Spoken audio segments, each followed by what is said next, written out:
नमस्कार दोस्तों, आज के इस वीडियो लेक्चर में बात करेंगे रेस अराउंड कंडीशन के बारे में। तो रेस अराउंड कंडीशन बेसिकली किस में होती है?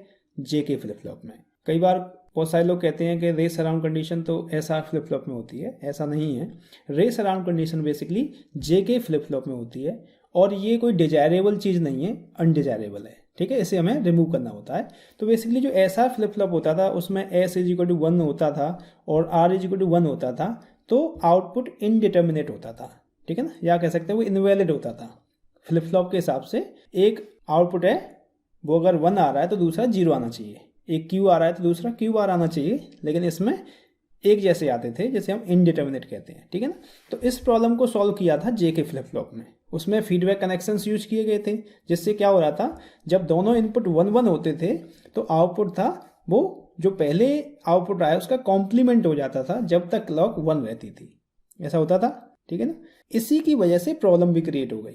बेसिकली जेके फ्लिप फ्लॉप में जो एसआर की प्रॉब्लम थी उसे सॉल्व किया गया, लेकिन प्रॉब्लम एक सॉल्व की तो दूसरी समस्या भी हो गई। ठीक है ना, दूसरी समस्या क्या थी? वही रेस अराउंड कंडीशन है। बेसिकली क्या है उसे समझ लेते हैं। If the clock pulse duration is more than the propagation delay of the flip flop, output changes many times which causes instability or ambiguity in the output. This condition is called race around condition. ठीक है, इस चीज को हम जरा example की मदद से समझने की कोशिश करेंगे। ये मैंने ऊपर क्या लिखा है, जब एग्जाम्पल को मैं समझा दूंगा तो आपको ये लाइनें भी समझ में आ जाएंगी। ठीक है, तो एग्जाम्पल हमने माना है कि j इज इक्वल टू 1 है, k इज इक्वल टू 1 है और q इज इक्वल टू 0 है इनिशियली। ठीक है, tp is the clock pulse with. जो tp है वो क्लॉक पल्स की विद है, ये क्लॉक पल्स है।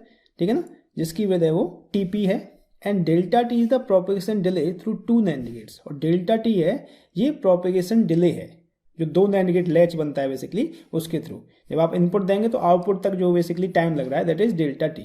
या सिंपल आप ये माने कि जो फ्लिप फ्लॉप है वो आउटपुट देने में डेल्टा टी का समय लगा रहा है। ठीक है ना, तो when this clock pulse of TP will apply to the flip flop, जब आप इसे फ्लिप फ्लॉप पर अप्लाई करेंगे तो आपने अप्लाई कर दी, इसका मतलब यह है कि इतने समय के लिए क्लॉक की वैल्यू 1 हो गई। क्लियर है? ठीक, तो after delta T time, delta T time के बाद क्या होगा? जब यहां से 1 हो गई वैल्यू तो यहां से चला टाइम, इतना जैसे ही पास होगा तो फ्लिप फ्लॉप का आउटपुट आ जाएगा। ठीक है, तो अब आउटपुट क्या आएगा? जब j इज इक्वल टू 1 है, k इज इक्वल टू 1 है और पहले जो स्टेट है वो 0 है, तो आपको पता है क्या होता है, कॉम्प्लीमेंट हो जाता है। कॉम्प्लीमेंट हो जाएगा तो q की वैल्यू हो जाएगी 1। ठीक है ना, तो नई वैल्यू क्या हो गई? अब j इज इक्वल टू 1 है, k इज इक्वल टू 1 है और q इज इक्वल टू 1 हो गया। और इस समय क्लॉक है, क्लॉक की वैल्यू भी 1 है।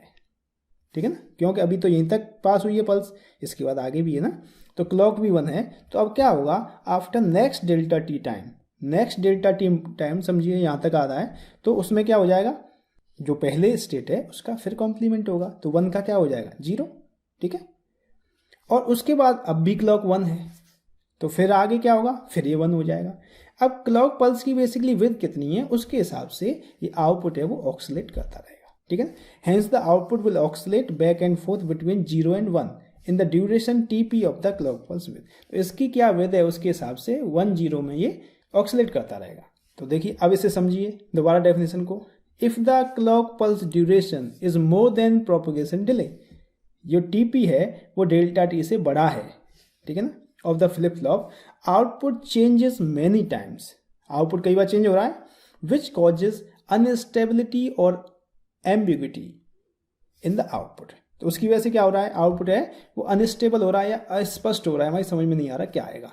This condition is called race around condition. इसी कंडीशन को हम रेस अराउंड कंडीशन कहते हैं। तो बात समझ में आ गई। रेस अराउंड कंडीशन बेसिकली कब होती है? When TP is greater than delta T. ठीक है, तो बात ये आती है इसे हम रिमूव कैसे कर सकते हैं। तो इसे रिमूव करने के लिए 2 तरीके हैं। एक तरीका तो आपको यही समझ में आ रहा होगा कि अगर हम TP को डेल्टा टी से कम कर दें, जो क्लॉक पल्स की विड्थ है उसे जो फ्लिप फ्लॉप का आउटपुट आने में समय लग रहा है उससे कम कर दें, तो ये प्रॉब्लम दूर हो जाएगी, हो सकता है। दूसरा सॉल्यूशन ये है कि आप master slave flip flop use करें।